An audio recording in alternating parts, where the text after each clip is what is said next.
दोस्तों आज मैं आपको बताने वाला हूँ आलू के बारे में। हम जानेंगे कि आलू भारत में सबसे पहले कैसे आया और इसका सर्वप्रथम यानी इसका उत्पादन कहाँ पे हुआ। जी हाँ, तो शुरुआत करते हैं हम। दोस्तों देखा जाए तो आलू की जो उत्पादन है, सबसे पहले आलू का जो उत्पादन किया गया हमारे दक्षिणी अमेरिका में। जी हाँ, दक्षिणी अमेरिका जो उत्तरी अमेरिका के बिल्कुल नीचे है, प्रशांत महासागर और अटलांटिक महासागर के बीच में है। और दक्षिण अमेरिका के अंदर पेरू नामक एक जगह है, वहाँ पर एंडीज पर्वत के पास में इसका उद्गम माना जाता है। आप ये देख सकते हैं, तस्वीर में आपको दिखा रहा हूँ, यहाँ पे आप आलू अच्छी तरह से देख सकते हैं। लेकिन भारत के अंदर अगर देखा जाए आलू कैसे आया है, तो भारत में आलू सबसे पहले पुर्तगाली लेके आए और वो कब लाए? 17वीं शताब्दी में।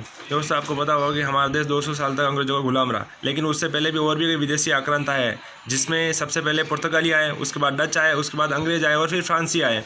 लेकिन भारत में आलू लाने का जो श्रेय दिया जाता है वो पुर्तगालियों को दिया जाता है। जैसा कि आप जानते हैं आलू के बहुत सारे उपयोग हैं, हम डेली हमारे खाने में इसका उपयोग करते हैं, सब्जी के रूप में, इसके अलावा चिप्स के रूप में और भी कई चीज़ों में इसका उपयोग किया जाता है। अब हम बात करेंगे भारत के अंदर ऐसे कौन से राज्य हैं जो सबसे ज़्यादा आलू का उत्पादन करते हैं। जैसा कि स्क्रीन में आपको दिखाया गया है, मैं आपको दिखा रहा हूँ। उत्तर प्रदेश एक ऐसा राज्य है जो सबसे ज़्यादा आलू का उत्पादन करता है। उसके बाद बंगाल का नंबर आता है, फिर बिहार, गुजरात, मध्य प्रदेश आता है, लेकिन यहाँ पर राजस्थान का तो कोई नाम ही नहीं है। कुल मिला के सबसे ज़्यादा उत्तर प्रदेश उत्पादन करता है आलू का। ठीक है, अब हम बात करते हैं आलू का हमारे जीवन में क्या क्या उपयोग है। जैसा कि हमें पता है आलू हमें विभिन्न प्रकार के पोषक तत्व देता है, इससे हमें विभिन्न प्रकार की एनर्जी यानी ऊर्जा मिलती है, विटामिन भी मिलता है। लेकिन इनमें किसका कितना कितना पार्ट्स होता है, जैसा कि मैं आपको दिखा सकता हूँ, ये आप ध्यान से देखिए। इसमें सबसे ज़्यादा जो आपको मिलता है पोटाशियम 421 मिलीग्राम है, उसके बाद आपका 57 फॉस्फोरस है, then 23 magnesium, then 12 calcium, then 6 sodium है, और इसी तरह से लोहा जो है वो 0.78 मिलीग्राम है। ये आपका मिनरल्स हुए। ठीक है, अब बात करते हैं इसके विटामिन की। देखिए विटामिन की बात करें, आलू के अंदर जो सबसे ज़्यादा विटामिन जो रहता है 19.7 जो विटामिन रहता है वो सी रहता है। उसके बाद 12.1 विटामिन B4 और उसी तरह से और भी विटामिन रहते हैं। ठीक है, और रही बात इसकी कि इसमें हमें कितनी ऊर्जा यानी कैलोरी मिलती है। देखिए आपको जब ऊर्जा मिलेगी तभी जाके आप अच्छा काम कर पाएंगे, आप अदरवाइज़ आप इनएक्टिव रहेंगे। तो अगर कैलोरी की बात करें तो इसमें हमें 77 जो कैलोरी मिलती है वो सिर्फ एक अकेले आलू से मिलती है।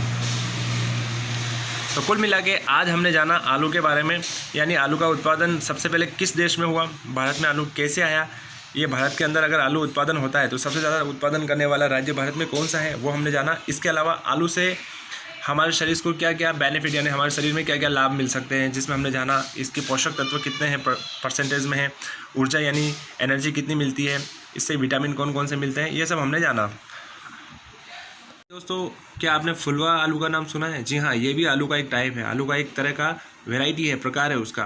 फुलवा आलू क्या होता है कि आलू जो हमारा नॉर्मल आलू होता है उससे उसका जो टेस्ट होता है वो मीठा होता है, और दूसरी बात ये महंगा भी बहुत होता है। इसलिए भारत में फुलवा आलू बहुत ही कम बोया जाता है, क्योंकि ये इतना महंगा है कि किसान जो हमारे फार्मर्स लोग हैं वो इसको ज़्यादा बो नहीं पाते। इसलिए नॉर्मली हम सिंपल तरह के जो आलू होते हैं वो यूज़ करते हैं। लेकिन जो फुलवा आलू है वो बहुत ही अच्छा होता है, जो हमारे देश में 500 सालों से फुलवा का जलवा अभी तक बना हुआ है। जैसा कि स्क्रीन पर दिखाया गया है, ये एक तरह की नॉन हाइब्रिड प्रजाति होती है।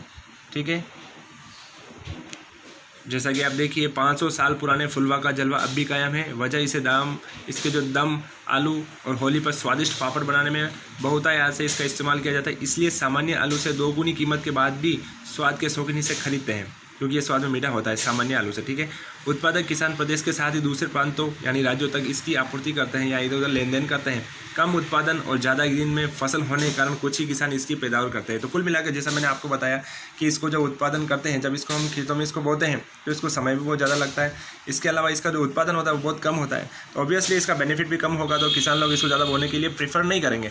तो दैट्स वे फुलवा आलू बहुत ही कम बोया जाता है, और इसके अलावा कम लोग ही इसका उपयोग करते हैं, लेकिन इसके जो फ़ायदे हैं वो बहुत ही ज़्यादा होते हैं।